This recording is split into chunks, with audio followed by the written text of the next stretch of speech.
మా మీద, మా సంస్థ మీద ఎంతో నమ్మకంతో మీరు మీరు వచ్చినందుకు, మీ బిడ్డల్ని ఇక్కడ తీసుకొచ్చినందుకు హృదయపూర్వక ధన్యవాదాలు మీ అందరికీ.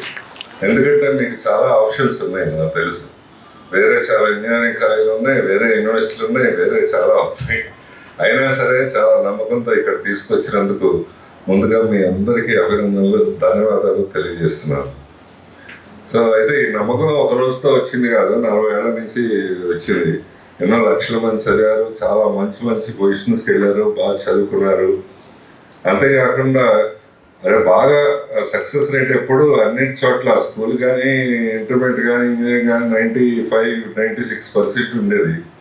ఆ 3-4% కూడా వాళ్ళు ఎట్లాంటి అభిప్రాయంతో వెళ్ళారంటే, అంటే వాళ్ళు అంత అంచనాకి రీచ్ అవ్వకపోయినా వాళ్ళు చేయగలిగినంత చేశారు. వాళ్ళు మంచి చదువు చెప్పారు, మంచి భోజనం పెట్టారు, మంచిగా చేశారు, వాళ్ళు తప్పే లేదనే సదభిప్రాయంతో వెళ్ళారు. కానీ కోపంగానో తిట్టుకుంటానో ఎవరు వెళ్ళలేదు. అదే నమ్మకం ఈ 40 ఏళ్ళలో మనం బిల్డ్ చేసింది.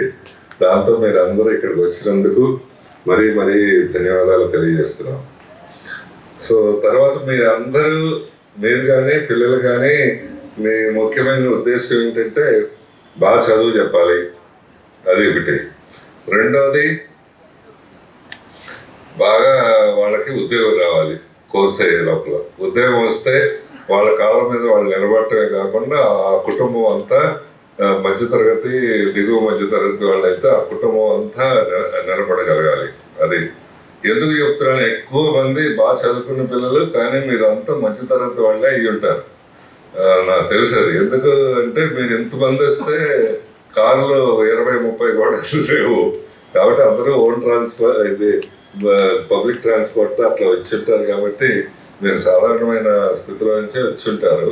పిల్లలు అయితే బాగా చదువుతూ ఉంటారు. చదవడంతో పాటు మీ ఆశలు, ఆశయాలు ఏంటంటే వాళ్ళు బాగా చదువుకోవాలి, బాగా ఉద్యోగం రావాలి, వాళ్ళు నిలబడాలి, కుటుంబానికి సపోర్ట్ ఇవ్వాలి. సో ఇందుకోసం వచ్చి ఉంటారు.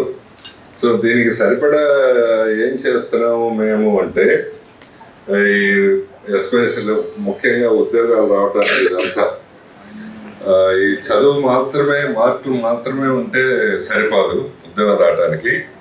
దానికంటే మించి చాలా చేయాల్సి ఉంటుంది. అవన్నీ చేయడానికి ఇక్కడ చేస్తున్నాం. డెఫినెట్గా గుండె చేసుకొని చెప్తున్నాం.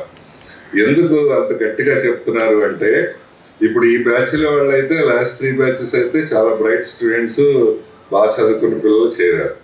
యూనివర్సిటీ పెట్టిన మొదట్లో అయితే, అంటే ఇప్పుడు 4 years దాటి పోతున్న బ్యాచ్, ఆ 3-4 బ్యాచ్లు అయితే చాలా యావరేజ్, కొత్త యూనివర్సిటీ కాబట్టి చాలా యావరేజ్ స్టూడెంట్స్ చేరారు. డిగ్రీ పూర్తయితే చాలు, ఎట్లాగట్లా చెప్పుకోవడానికి బాగుంటుంది, తర్వాత రోజుల్లో పెళ్లి బాగుంటుంది అనే ఉద్దేశంతో వచ్చారు. అట్లాంటి పరిస్థితుల్లో ఆ పిల్లలు అదే ఉద్దేశంలో ఉండేవారు, తల్లిదండ్రులు కూడా దాదాపు అదే ఉద్దేశంతో ఉండేవారు. అట్లాంటి వాళ్ళని తీసుకొని ఈ 4 yearsలో ఎంత బాగా అయింది అంటే 80-85% మందికి మల్టీనేషనల్ కంపెనీల్లో, పెద్ద కంపెనీల్లో ఉద్యోగాలు తెప్పించగలిగాం. That is the wonder. అది ఈ దేశంలో ఏ ఐఐటి, ఎన్ఐటి వేరే వాళ్ళు ఎవరన్నా చేసి ఉంటారంటే నేను అనుకోను. ఐఐటిలో చేరిన వాళ్ళు బ్రైట్ స్టూడెంట్ కాబట్టి ఆటోమేటిక్గా ఉద్యోగం వస్తాయి. అయిన తర్వాత నమ్మలేడు. సాధ్యం అవుతుందా అనేది, సాధ్యం చేయగలమా అనేది, దట్ ఈస్ అది చాలా. మొన్నైతే ఈ ఉద్యోగాలు వచ్చిన వాళ్ళందరికీ మంచి మన సంస్కృతి ప్రకారం పిల్లలు కాకుండా తల్లిదండ్రులకు సన్మానం చేశాం. చైర్మన్ ఏం చేయలేదు, ప్రిన్సిపల్ ఏం చేయలేదు, బాత్రూంలో రాసేదాన్ని. కానీ ఇక్కడ మా ఇవన్నీ చూసుకోండి, any time. So know where ఒక గీట కూడా ఉండదు. ఎస్, అది చాలా కష్టమైన పని. నేను చెప్పడానికి మామూలుగా ఉండొచ్చు, కానీ అట్లా పిల్లల్ని ఆ మైండ్ సెట్లో తయారు చేయడం అనేది చాలా కష్టమైన పని. మంచిగా ఉండేటట్టు వాళ్ళంతటి వాళ్ళు, మనం బలవంతం పోట్లాడి తిట్టి కాకుండా, బలవంతం కాకుండా వాళ్ళంతటి వాళ్ళు మంచిగా ఉండేట్టు చేయకూడదు. లేదంటే చదువుకోవడం సరే కదా. సో అది ఆ పరిస్థితిలో ఉంటారు ఈ పిల్లలు. వాళ్ళని ఆ మొత్తం ఆలోచన ద్వారా మార్చాల్సి